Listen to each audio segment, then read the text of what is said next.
Sun international, Visakhapatnam, Hyderabad 8575795757. నమస్తే, Telugu one న్యూస్కి స్వాగతం. నేను గోపికృష్ణ. సత్యవేడు ఎమ్మెల్యే కోనేటి ఆదిమూలం వ్యవహారం ఇప్పుడు రాష్ట్ర వ్యాప్తంగా తీవ్రమైన చర్చనీయాంశమైంది. అదే సమయంలో ఆరోపణలు వచ్చిందే తడవుగా తెలుగుదేశం పార్టీ ఆయన్ని పార్టీ నుంచి సస్పెండ్ చేసింది. ఒక మహిళ కోనేటి ఆదిమూలం మీద ఆరోపణలు చేస్తూ కొన్ని వీడియోలు కూడా రిలీజ్ చేసింది. ఆ వీడియోలో ఉన్నది నేనే, అదే ఎమ్మెల్యే కోనేటి ఆదిమూలం. నన్ను బలవంతంగా లొంగదీసుకున్నాడు, నేను లొంగిపోవలసిన పరిస్థితి వచ్చింది. నా మీదే కాదు, చాలామంది మహిళల మీద ఆయన ఇలాంటి దాడి చేశాడు అని ఆ మహిళ ఆరోపిస్తూ వచ్చింది. మొదట తెలుగుదేశం పార్టీ ఇంత సత్వర చర్యలకు పూనుకోవడానికి కారణం ఏంటి అనేది మొదట చర్చిద్దాం. మనతో జడ్జి రామకృష్ణ గారు ఉన్నారు. ఆ తర్వాత అసలు ఈ కేసు పూర్వపరాలేంటి, ఆ మహిళ ఎవరు, కోనేటి ఆదిమూలం క్యారెక్టర్ ఏంటి, ఇది కావాలని జరిగిందా, ఏదన్నా ఇంకెవరన్నా కుట్ర పన్నారా, దీని వెనక జరిగింది ఏంటి, ట్రాప్ చేశారా, ఇవన్నీ వివరాలు మాట్లాడే ప్రయత్నం చేద్దాం. జడ్జి గారు నమస్కారం. సార్ స్వాగతం. నమస్కారం గోపి గారు. జడ్జి గారు, ఇంత సత్వర చర్య వస్తుందని మీరు ఊహించారా, పార్టీ నుంచి సస్పెండ్ చేయడం కోనేటి ఆదిమూలాన్ని? గోపి గారు, తెలుగుదేశం ప్రభుత్వంలో కానీ తెలుగుదేశం పార్టీలో కానీ ఏది జరిగినా ప్రజాస్వామ్యయుతంగా ఉంటుందన్న దాంట్లో మాత్రం ఎవరైనా ఏకీభవించవలసింది. ఎందుకంటే చంద్రబాబు నాయుడు గారి యొక్క పద్ధతి కానీ, అదేవిధంగా తెలుగుదేశం పార్టీలో ఉన్నటువంటి క్రమశిక్షణ కానీ, తెలుగుదేశం పార్టీ చెప్పే విధానంలో, ఆచరించే విధానంలో ఎక్కడ కూడా ఎటువంటి భేదాలు లేవని చెప్పడం కోసమైనా కానీ ఇటువంటి చర్యలు సత్వరమే తీసుకోవడం పార్టీకి, అదేవిధంగా ప్రభుత్వానికి కూడా మంచి చేసిందని అంటున్నాను. ఎందుకంటే దిగజారిపోతున్నటువంటి మానవ విలువలు, దిగజారిపోతున్నటువంటి వివాహ బంధాలు, స్త్రీ పురుషుల మధ్య చోటు చేసుకున్నటువంటి ఈ అశ్లీలమైనటువంటి ఇటువంటి కార్యక్రమాలు కూడా మన సంస్కృతి పైన ప్రభావం చూపుతాయనేది నా ప్రగాఢమైనటువంటి. అంటే అవకాశం ఉంది కదా సార్. ఇప్పుడు ఒక ఎమ్మెల్యే అంటే ఒక నియోజకవర్గానికి 2,50,000 మంది వరకు ప్రాతినిధ్యం వహించేటువంటి, అన్ని ఓటర్ల వరకు ప్రాతినిధ్యం వహించేటువంటి వ్యక్తి. అలాంటి వ్యక్తిని ఒక పార్టీ అంత ఈజీగా సస్పెండ్ చేయడం అంటే గతంలో మనం చూసాం. మరి ఎందుకు వైసీపీ అధినేత ఆ పని చేయలేదో మనకు తెలియదు, కానీ వీడియోలు ఆడియోలు బయటకు వచ్చాయి కదా. వాళ్ళు దాని మీద కాలయాపనం చేసుకుంటూ, కాలయాపనం కాదు, అసలు చర్యలే లేవు, అసలు ఖండించిన పరిస్థితి కూడా లేదు అధినేత. సో అలానే ఒక పార్టీ నేతగా, తెలుగుదేశం పార్టీ నేతగా ఆదిమూలాన్ని కాపాడుకుంటూ రావడానికి అవకాశం ఉంది కదా. అంటే మీ ఉద్దేశం నాకు ఎలా అనిపిస్తుందంటే, వైసీపీ ప్రభుత్వంలో ఆనాటి అవంతి శ్రీనివాస్ విషయం తీసుకున్నా, అంబటి రాంబాబు గారి విషయం తీసుకున్నా, ఇంకా కొంతమంది వైసీపీ పెద్దల అంశాన్ని ప్రస్తావన చేస్తూ మాట్లాడుతున్నారని నేను అనుకుంటున్నా. ఇక్కడ ఒక భేదం ఉంది. ఈరోజు వార్తలకు ఎక్కినటువంటి సత్యవేడు ఎమ్మెల్యే కోనేటి ఆదిమూలం ఒక షెడ్యూల్ కులానికి చెందినటువంటి వ్యక్తి. అవును. అటువైపు అవంతి శ్రీనివాస్ కానీ, అంబటి రాంబాబు కానీ వాళ్ళ గురించి చెప్పాలనుకుంటే వాళ్ళు ఒక రకంగా ఫార్వర్డ్ క్యాస్ట్ సంబంధించినటువంటి వ్యక్తులు. అవును. రాజకీయంగా పలుకుబడి గలవాళ్ళు, ఆర్థికంగా బలవంతులు. వారిపైన ఏదైనా చర్య తీసుకోవడానికి ఆ రోజు జగన్మోహన్ రెడ్డి వెనుకాడాడు. కానీ ఈరోజు ఇక్కడ ఒక దళితుడు ఈ విధమైనటువంటి కార్యక్రమంలో ఇన్వాల్వ్ కావడం అన్నది వైఎస్ఆర్సీపీ ప్రభుత్వమైనా తెలుగుదేశం ప్రభుత్వమైనా దళితుడు కాబట్టి క్షమించదు. ఈ మాట నేను ఎందుకంటున్నానంటే, ఇప్పుడు తెలుగుదేశం పార్టీ కూడా దళితుడు కాకుండా వేరే అగ్రవర్ణాల వాళ్ళు అయితే ఇంత స్పీడ్గా అయితే స్పందించి ఉండదు.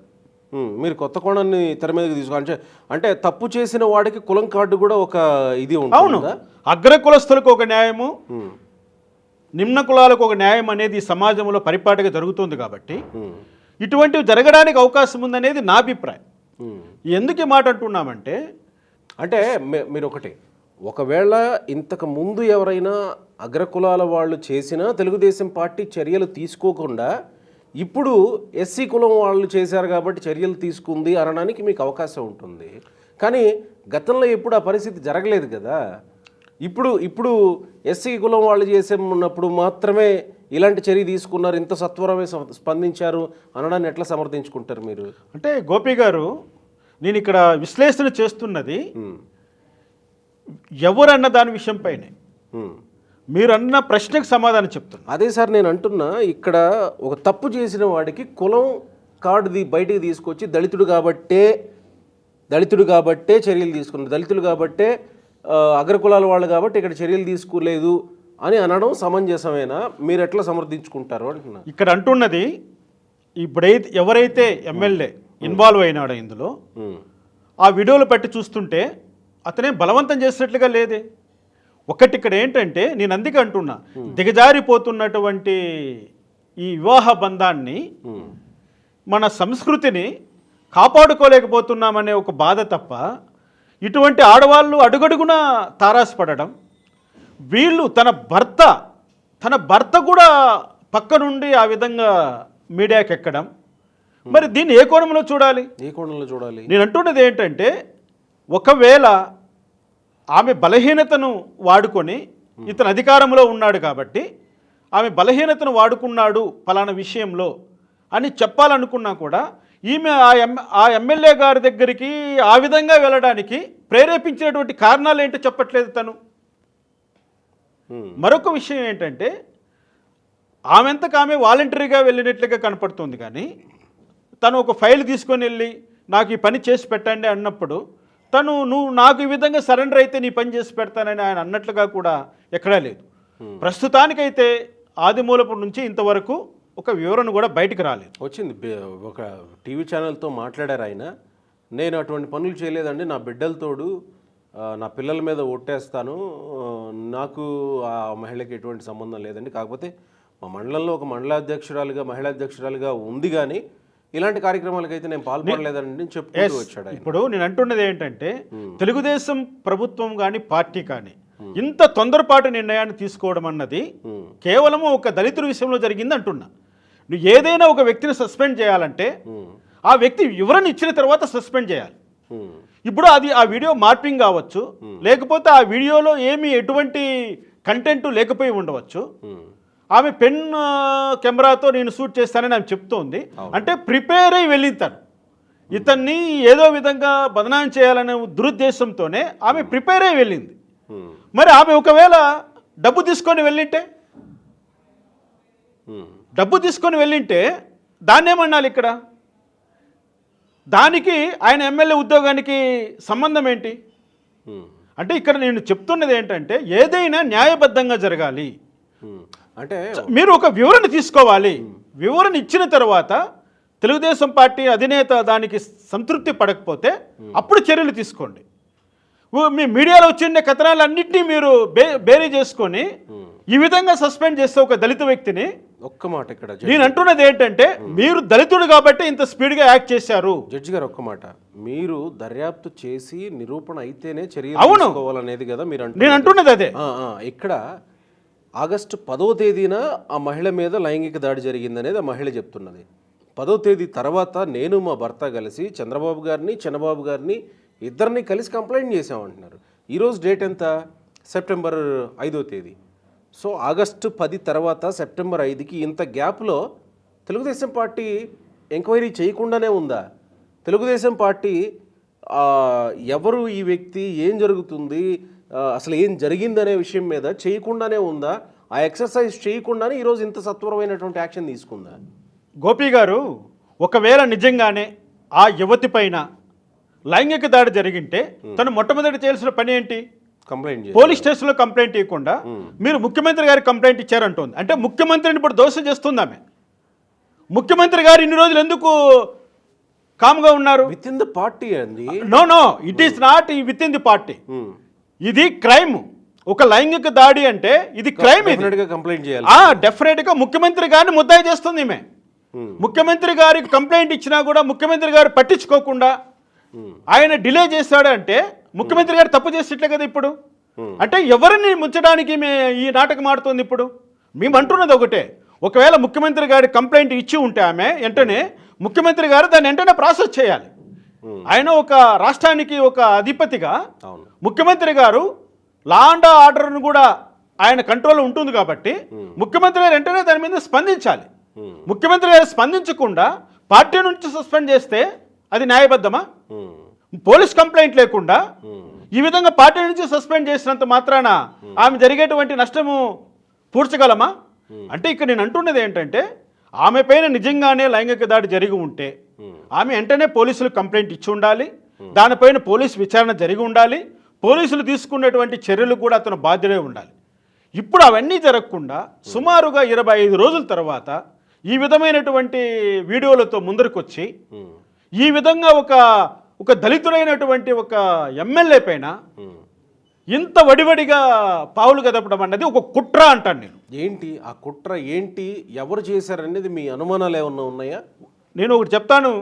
ఒక దళిత ప్రజాప్రతినిధి పైన కానీ ఒక దళిత ఉన్నతమైన పదవులు ఉన్నటువంటి వ్యక్తులపైన కానీ కుట్రలు చేయడానికి చాలామంది కాచు కూర్చొని ఉంటారు. అటువంటి కుట్రలు జరగడానికి 100% ఇక్కడ ఎసురుబాటు ఉంది అంటాను నేను. ఇప్పుడు కూడా ఎవరైతే వరలక్ష్మి అనే ఈరోజు హైదరాబాద్, నేను అక్కడి నుంచి వస్తున్నా ప్రెస్ క్లబ్ నుంచి వస్తున్నాను నేను, సోమాజిగూడ ప్రెస్ క్లబ్ నుంచి వస్తున్నాను. ఆమె మాటల్లో నిజాయితీ అన్నది కనపడట్లేదు. తను చెప్పిన మాటలకి తను చూపిస్తున్నటువంటి ఎవిడెన్స్కు పొంతన కూడా లేకుండా ఉంది. అంటే ఒక ఎమ్మెల్యేని టార్గెట్ చేసి ఒక దళిత ఎమ్మెల్యేను ఒక యాదవ కులస్తురాలు ఈ విధంగా టార్గెట్ చేయడం ఏంటి? మొగుడిని పక్కన పెట్టుకొని కులం ఎందుకు వస్తుంది జడ్జి గారు? ఇక్కడ మధ్యలో తప్పు చేస్తే ఎవడైనా తప్పు చేసిన వాడే, తప్పు చేయకపోతే ఏ కులమైనా తప్పు చేయ. ఇక్కడ ఆదిమూలం చేసిండేది తప్పని నువ్వు నేను డిసైడ్ చేయడానికి లేదు. ఆ వీడియో చూస్తుంటే మీరు వీడియోలో ఏం కనపడుతుంది? ఆమెను ఏమైనా బలవంతంగా చేస్తున్నట్లు కనపడిందా? తనంతకు తాను వాలంటరీగా వెళ్ళింది. ఆ విధంగా వెళ్ళే ఆడవాళ్ళు ఎక్కడ చూసినా మనకు కనపడుతుంటారు. అది ఏ రకంగా జరిగిందో స్త్రీని గౌరవించాలి కాబట్టి అక్కడ నేను ఈ ప్రస్తావన చేయట్లేదు. కానీ నేను ఒకటే అడుగుతున్నా, అంటే మీరు జరదొడ్డి సుధాకర్ విషయంలో కూడా ఇట్లనే అంటారా? ఆ కోడుమూరు ఎమ్మెల్యే జరదొడ్డి సుధాకర్ విషయంలో కూడా తను దళితే, తన ఇంట్లోకి వచ్చిన అమ్మాయిని బలాత్కారం చేశాడు, అది తప్పు, అరెస్ట్ అయ్యాడు, అది తప్పు. అమ్మాయిని బలాత్కారం చేశాడు అక్కడ. ఆ సుధాకర్కు ఈరోజు ఆదిమూలం అనుకున్న ఒకే ఒక డిఫరెన్స్ ఏంటంటే సుధాకర్ చేసింది అఘాయిత్యం, ఇక్కడ ఈ ఆదిమూలం చేసింది సాంఘికపరమైనటువంటి తప్పు. అది అంగీకారం కాకపోయినా కూడా తను ఎథిక్స్ ప్రకారము తను డిస్క్వాలిఫై అయ్యాడు. నేను అతని మీద చర్యలు తీసుకోవడాన్ని తప్పులు పట్టను, కానీ విచారణ చేసిన తర్వాత తీసుకోమని అంటున్నాను. విచారణ చేసి ఉండొచ్చేమో కదా అని నేను అంటున్నా. అది ఎక్కడ కనపడట్లేదు. గ్యాప్ లో విచారణ చేసి అది కాదండి. ఈరోజు తెలుగుదేశం పార్టీ అధ్యక్షుల పేరు మీద రిలీజ్ అయినటువంటి లెటర్లో ఏముంది? ఆదిమూలపు సురేష్ అనే నీ పైన వివిధ కోనేటి ఆదిమూలపు అనే నీ పైన వివిధ మాధ్యమాలలో వస్తున్నటువంటి దాన్ని ఆధారం చేసుకొని పార్టీ నిన్ను సస్పెండ్ చేస్తుంది అంటున్నారు. వివిధ మాధ్యమాల ద్వారా వచ్చిన దాన్ని చెప్పారే కానీ, లేకపోతే వరలక్ష్మి అనే వచ్చి సీఎం గారి కంప్లైంట్ ఇచ్చింది, సీఎం గారు దానిపైన విచారణ చేయమన్నారు, మేము అంతర్గతంగా విచారణ చేస్తే, ఎందుకంటే ఇద్దరు పార్టీ వర్కర్సే కాబట్టి అంతర్గతంగా విచారణ చేసినప్పుడు మీరు తప్పు చేసినట్లుగా రూఢి అయింది కాబట్టి మేము సస్పెండ్ చేస్తున్నామని లెటర్లు ఎక్కడ పేర్కొనలేదు. మాధ్యమాల్లో వస్తున్నటువంటి కంటెంట్ని బేస్ చేసుకొని అతను ఈరోజు సస్పెండ్ చేశారు. సో సస్పెన్షన్ మాత్రమే కదా జరిగింది, డిస్మిస్ కాదు కదా. ఈ సస్పెన్షన్ చేసి విచారణ చేసి, అంటే వార్తలు ఇలా గప్పుమన్నాయి కాబట్టి పార్టీ తనను తాను ఇదిగో మేము ఇలాంటి పరిస్థితి వస్తే మేము సహించే పరిస్థితి లేదు అని చెప్పుకునే క్రమంలో భాగంగా, క్రమశిక్షణ చర్యల్లో భాగంగా సస్పెండ్ చేసింది. విచారణ చేసి అతన్ని సస్పెన్షన్ కొనసాగించాలా, సస్పెన్షన్ ఎత్తివేయాలా, లేకపోతే ఒకవేళ తను కన్విక్ట్ అయితే డిస్మిస్ చేయాలా, లేదా కన్విక్ట్ అయితే అతను ఎమ్మెల్యే పదవి కూడా కోల్పోయేలా చేయాలా స్పీకర్ ద్వారా అనేది పార్టీ నిర్ణయం తీసుకుంటుందేమో కదా తర్వాత. గోపి గారు, ఇందులో ఉన్నటువంటి న్యాయపరమైన అంశాలు మీరు తట్టిలేపారు సార్. మొట్టమొదటి న్యాయపరమైన అంశం ఏంటంటే ప్రతి పార్టీకి ఒక క్రమశిక్షణ సంఘం ఉంది కదా. ఆ క్రమశిక్షణ సంఘము పెద్దలు ఎవరో ఆ పెద్దలు చేసేట విచారణ బేస్ చేసుకొని అతను తప్పు చేశాడా లేదని రూఢి చేసి పార్టీ నుంచి అతన్ని శాశ్వతంగా తొలగించవచ్చు, డిస్మిస్ చేయొచ్చు. కానీ ఇక్కడ జరిగింది, నేను అంటున్నది ఏంటంటే ఒక రకమైనటువంటి తొందరపాటు చర్య అంటున్నాను.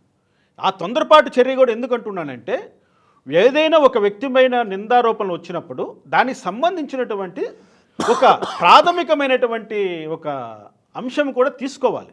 ఇక్కడ రాజకీయ పార్టీ కాబట్టి ఇంతకుముందు రకరకాలుగా వైఎస్ఆర్సీపీ ప్రభుత్వంలో పనిచేస్తున్నటువంటి వాళ్ళపైన వస్తున్నటువంటి లైంగికపరమైనటువంటి ఆరోపణలని తెలుగుదేశం పార్టీనే ఎదుర్కొంటూ వస్తుంది కాబట్టి ఇప్పుడు మన పార్టీలో ఉన్న వ్యక్తే అతని పార్టీలోకి ఎవరు తీసుకొచ్చారండి? అతని ఆర్జిన్ ఎక్కడ? అతను ఇంతకుముందు వైఎస్ఆర్సీపీ పార్టీ ఎమ్మెల్యేగా ఉన్నాడు. చిట్ట చివరిలో అప్పటికప్పుడు వచ్చినటువంటి వ్యక్తిని పిలుచుకొచ్చి టికెట్ ఇచ్చి గెలిపించింది ఎవరు? అంటే ఇప్పుడు ఏంటి ఈ పరిస్థితి? తెలుగుదేశం పార్టీ ఎమ్మెల్యేగా ఆయన సస్పెండ్ అయినప్పటికీ కూడా అతని మూలాలన్నీ వైఎస్ఆర్సీపీలో ఉన్నటువంటి మూలాలే ఉన్నాయి. ఇటువంటి వాళ్ళు ఇంకా చాలామంది ఉన్నారు. చిట్ట చివరిలో వచ్చి వైఎస్ఆర్సీపీ నుంచి వచ్చి తెలుగుదేశంలో చేరే వారి యొక్క భవిష్యత్తు కూడా తొందరలో బయట వస్తుంది. ఇంకా ఇక్కడ దళితుడికి ప్రాధాన్యం ఇచ్చినట్టు అనుకోవాలేమో కదా తెలుగుదేశం పార్టీ. చిట్ట చివరిలోనైనా తీసుకొచ్చి టికెట్ ఇచ్చి గెలిపించింది అని అంటే దళితులకు ప్రాధాన్యం ఇచ్చినట్టే కదా. ఇక్కడ నేను అంటున్నది ఏమి? జనరల్ సీట్లు ఇచ్చి గెలిపించారా వాళ్ళు? ఏమన్నా ఒక దళితుడు రిజర్వ్ అయినటువంటి స్థానంలో ఇచ్చి గెలిపించారు. ఆ క్రెడిట్ ఎవరికి వెళ్ళాలా? పార్టీలకు వెళ్ళాలా? రాజ్యాంగానికి వెళ్ళాలా? ఆ క్రెడిట్ రాజ్యాంగానికి వెళ్ళాలా, ఏ పార్టీది కాదు. ఇక్కడ ఒకవేళ జనరల్ సీట్లు ఇచ్చి గెలిపిస్తే అప్పుడు ఆ పార్టీకి ఆ క్రెడిట్ ఇద్దాం. కానీ దళితులు రిజర్వ్ చేసేటువంటి సీట్లో దళితులను పెట్టి గెలిపించడం అన్నది అది రాజ్యాంగానికి ఇద్దాం. సో ఇప్పుడైతే దళిత్ కోణంలోనే చూస్తామంటారు. నేనైతే ఎవరేమన్నా నా ఒపీనియన్ ప్రకారం ఒక దళితుడు కాబట్టే ఇంత స్పీడ్గా మొత్తం వ్యవహారం నడిచింది అని నేను అంటున్నా.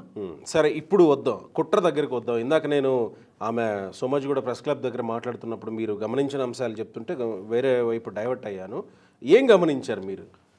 ఆమెను ఎవరో తీసుకొచ్చి బలవంతంగా అక్కడ కూర్చోబెట్టి చేసినట్లే కనపడింది నాకు.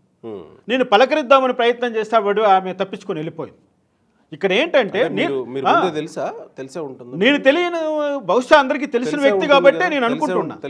ఎందుకంటే ఆ పైగా ఆమె కూడా చిత్తూరు జిల్లా వాసి కావడం, నేను కూడా సత్యవేడులో అనేక కార్యక్రమాలు నిర్వహించి ఉండడం, ఒకవేళ ఆమె కూడా తెలుగుదేశం పార్టీ కుటుంబ సభ్యురాలు కాబట్టి ఆమె పైన నిజంగానే ఆమె అభిష్టానికి వ్యతిరేకంగా జరిగి ఉంటే నిజంగానే ఆదిమూలపు అనే అతన్ని కఠినంగా శిక్షించాలి. నేను అంటున్నది ఏంటంటే ఆమె స్వార్థం కోసము ఈ విధంగా పార్టీని కూడా చెడ్డ పేరు తెచ్చే విధంగా నేను ముఖ్యమంత్రి గారికి చెప్పాను అంటూ చెప్పడం అనేది నేను ఇక్కడ ఆక్షేపిస్తున్నా. ఆమె ముఖ్యమంత్రి గారి దృష్టికి తీసుకురాలేదు. ఆమె చెప్తున్నది అబద్ధం. ఒకవేళ ముఖ్యమంత్రి గారి దృష్టికి ఆల్రెడీ వెళ్ళింది అయినా కూడా చర్యలు తీసుకోలేదంటే ప్రభుత్వం సమాధానం చెప్పుకోవాల్సినటువంటి పరిస్థితి ఏర్పడుతుంది. గోపి గారు, నేను ఆ విషయంలోనే విభేదిస్తున్నా. సో ఈ కుట్ర కోణం ఎట్లా జరిగి ఉండొచ్చు అని మీరు అనుమానిస్తున్నారు? వైసీపీ పెద్దలు పేరు చెడిపోయింది కాబట్టి అదేవిధంగా తెలుగుదేశం పార్టీలో ఉన్న వాళ్ళు కూడా ఇటువంటి వాళ్ళే అని కుట్ర చేశారమ్మని నా అనుమానం. ఎందుకంటే జగన్మోహన్ రెడ్డి కానీ ఆయన సలహాదారుడు కానీ సామాన్యమైన మనుషులు కాదు. వాళ్ళు 24 గంటలు ఆలోచించేది నేర ప్రవృత్తి పైన అంశాలపైన వాళ్ళు ఆలోచన చేస్తారు. ఇటువంటి వాళ్ళు వందలకు వేల మంది ఉన్నారు ఈ రాష్ట్రంలో. కాబట్టి ఇది కరెక్ట్ కాదు. మేమంటున్నది ఏంటి? ఏదైనా ఒక స్త్రీ అభిష్టానికి వ్యతిరేకంగా ఎవరు ప్రవర్తించినా కూడా వాళ్ళని నడి రోడ్డుపైన కాల్చిపారేయమని చెప్తాను. కానీ అది ఏ కులమైనా ఎవరైనా కానీ మీ అవసరాల కోసం, మీ డబ్బులు సంపాదించుకోవడం కోసం మీరు వెళ్ళి వాళ్ళకు సరెండర్ అయ్యి తర్వాత జడ్జి గారు ప్లీజ్ దయచేసి ఉండండి, తరువాత ఈ విధంగా పార్టీలకు ఆపాదించడం, మేము సీఎం గారి కంప్లైంట్ ఇస్తాం పట్టించుకోలేదు, మేము పోలీస్ స్టేషన్లో కంప్లైంట్ ఇచ్చాం పట్టించుకోలేదు అన్నది మానాలి. సమాజం మారాలి. నేను అది అడుగుతున్నా. అలా కాదు, మీరు అట్లా జడ్జ్ చేస్తారు ఆ విషయాన్ని. తన స్వలాభం కోసం ఏదో వెళ్ళి ఇప్పుడేదో జరగలేదు కాబట్టి ఇప్పుడు రివర్స్ అయ్యి ట్రాప్ చేసి కెమెరాలు పెట్టి అన్నట్టు మీరు ఆరోపణలు చేస్తున్నారు. మీకు ఆ వీడియో చూసినప్పుడు అట్లెందుకు అనిపించింది? ఆ వీడియోలో ఏముందో అందరూ చూశారు. ఆమె ఎంతవరకు ఎక్స్పోజ్ చేసిందో అంతవరకు అందరూ చూశారు. నేను అంటున్నది ఏంటంటే ఆయన మంచం మీద కూర్చొనే ఉన్నాడు. ఆయన బట్టలు కూడా ఇప్పిల్లా, ఆయన బనీన్ మీద కూర్చొని ఉన్నాడు. ఈమె వెళ్ళడము ఇదంతా ఎట్లుందంటే వాలంటరీగా వెళ్ళినట్లే ఉంది. కానీ ఆయన బలవంతంగా ఈడ్చిపోయినట్లుగా లేదు. నన్ను బలవంతంగా లొంగ తీసుకున్నాడు, నేను లొంగిపోయాను అని అంటుంది కదా. భర్తను పక్కన పెట్టుకొని లొంగ తీసుకుంటారు ఎవరైనా? ఏమైనా అర్థం ఉంది అందులో? ఉమ్, 1కి 3 సార్లు ఎలా వెళతారండి? 1కి 3 సార్లు ఎలా వెళతారు? లైంగిక దాడి అంటే ఏంటి? అధికారాన్ని అడ్డం పెట్టుకొని ఆయన ఏమైనా చేస్తుంటే ఎందుకు ఏ సమయంలో ఏ అధికారపరమైన పని కోసం చేశాడో చెప్పాలి. ఆ విషయం నువ్వు చెప్పట్లే. దాని మోటివ్ ఏంటి అని నేను అదే అడుగుతున్నా. దాని యొక్క మోటివ్ ఏంటి? ఉమ్, ఈ వాలంటరీలుగా జరిగిపోయే ఎన్ని సినిమాలు చూపించట్లేదండి? తొప్పల కింద జరిగిపోయే కార్యక్రమాలకన్నిటికీ కూడా మోటివ్ ఆపాదిస్తారా అన్నట్లుగా చూస్తున్నాం కదా సమాజాన్ని. నేను అందుకే మొదట్లోనే అన్నాను, ఉమ్, దిగజారిపోతున్నటువంటి వివాహ బంధాలకి ఇటువంటివన్నీ కూడా ఉమ్. ఏ సమాధానం చెప్తారు? సంస్కృతి ఏమైపోయింది? అంటే భారతీయ సంస్కృతి ఏమైపోతుంది? తన భర్తే కెమెరా ఇచ్చి పంపించడాన్ని ఎట్లా చూడాలి? అదే మన దౌర్భాగ్యం. అదే మన దౌర్భాగ్యం. ఆడదానికి డబ్బులు కావాలి, మగోడికి డబ్బులు కావాలి. డబ్బులు తప్ప ఇంకేది ఈ ప్రపంచంలో మనుషులకు కనపడిపోవడం అది మన దురదృష్టం. అది మన దిగజారిపోతున్నటువంటి విలువలకు అది తార్కాణం. దాన్ని సరిచేయాలి ముందు, దాన్ని సరిచేయాలి. మరి భర్తను పక్కన పెట్టుకొని మన పరాయి మగాడి దగ్గరికి ఒక లాడ్జికి వెళ్ళిందంటే ఏమనాలి? ఆఫీసులకు వెళ్ళాలండి, పనులు కావాలంటే ఫైల్ ఎత్తుకొని. కరెక్ట్. లాడ్జీలకు కాదు వెళ్ళాల్సింది. అది నేర్చుకోండి ముందు. లాడ్జీలకు ఎందుకు వెళ్తున్నారు మీరంతా? రా రా రా అని నన్ను ఫోర్స్ చేశాడు, ప్రతి నిమిషానికి కాల్స్ చేస్తా ఉన్నాడు, తట్టుకోలేక పెట్టండి బయట, పెట్టు బయట. ప్రతి నిమిషానికి కాల్ చేశాడు, 100 సార్లు మాట్లాడాడు, 200 సార్లు మాట్లాడినాడు. ఎందుకు మాట్లాడమండి? ప్రతి ఎమ్మెల్యేకి అందరూ కాల్స్ చేస్తారు, ఆయన ఆన్సర్ చేయాలి. ఒకవేళ ఆయన నుంచి నీకు కాల్స్ వచ్చాయా? ఏ పని మీద కాల్స్ వచ్చాయి చెప్పండి. 100 కాళ్ళు ఎందుకు చేస్తాడు ఎమ్మెల్యే? అది కూడా తప్పే. ఆయన ఒకవేళ 100 సార్లు ఆమెకు ఆ రోజు ఫోన్ చేసి నన్ను ఇలా చేశాడు అంటే అది కూడా తప్పే.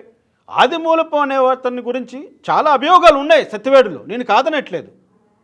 మరి అటువంటి వ్యక్తికి పిలిచి టికెట్ ఇచ్చినటువంటి తెలుగుదేశం ప్రభుత్వము, ఈ తెలుగుదేశం పార్టీ బాధ్యత వహించాలి కదా ఇప్పుడు.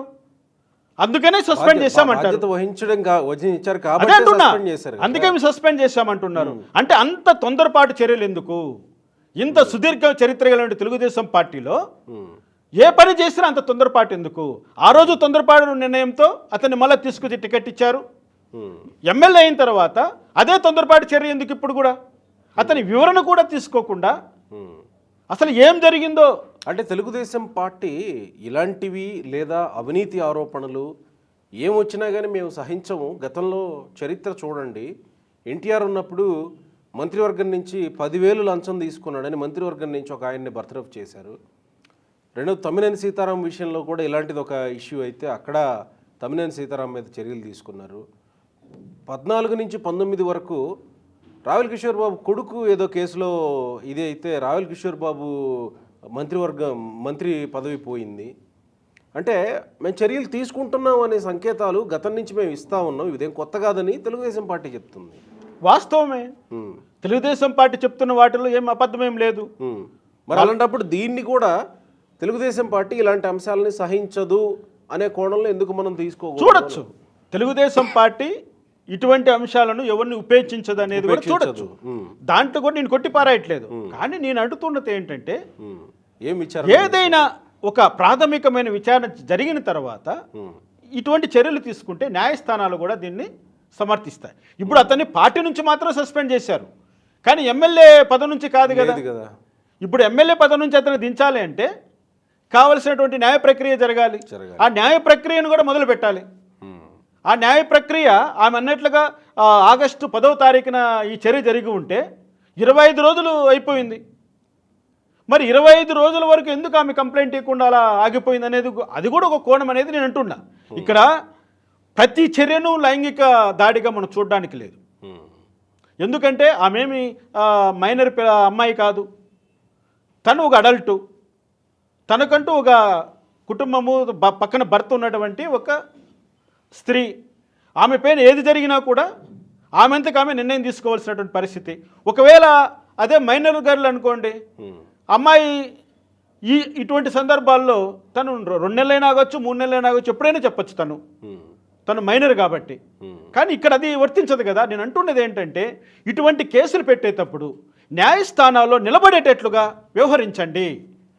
ఏదో మీడియా ట్రయల్ కోసమో లేకపోతే ఒక సెన్సేషన్ల కోసమో ఇటువంటివన్నీ చేసి అది అలా కొట్టుకుపోవడంతో ఈ మధ్యలో కొన్ని జినాయిన్ కేసులు కూడా నీరు గారిపోతున్నాయి. ప్రతి ఒక్క అంశాన్ని ఈ విధమైనటువంటి కోణంలో చూస్తోంది సమాజము. ఇవి తగ్గాలి, వీటికి ఫుల్ స్టాప్ పడాలి. అప్పుడే నిజమైనటువంటి బాధితులకు న్యాయం జరుగుతుందనేది నా వాదన. ఇప్పుడు సస్పెండ్ చేశారు, నేను ఇందాక చెప్పినట్టు ఇప్పుడు విచారణ చేసి అవునా కాదా తెలుసుకోవచ్చు కదా, చేయొచ్చు. పార్టీ ఇప్పుడు క్రమశిక్షణ ఒకవేళ అది కన్విక్ట్ కాకపోతే సస్పెన్షన్ ఎత్తి నేను అంటున్నది ఏంటంటే ఈ మ్యాటర్ని తెలుగుదేశం పార్టీ తమ క్రమశిక్షణ విభాగానికి అప్పజెప్పాలి. ఎందుకంటే విత్ ఇన్ పార్టీ అని వాళ్ళు భావిస్తే అక్కడ విక్టిము తెలుగుదేశం పార్టీకి సంబంధించిన వ్యక్తే, ఇటు ఒక్క నిందితుడు కూడా తెలుగుదేశం పార్టీకి సంబంధించిన వ్యక్తి కాబట్టి అది తెలుగుదేశం పార్టీ వ్యవహారంగా దాన్ని పరిశీలన చేసి అందులో నిజానిజాలు నిగ్గు తేల్చవచ్చు క్రమశిక్షణ సంఘం ముందర. కానీ ఇక్కడ ఈ లోపల ఆన్సర్ చేయాలి ప్రతిపక్షాలు వేసేటువంటి ప్రశ్నలకు.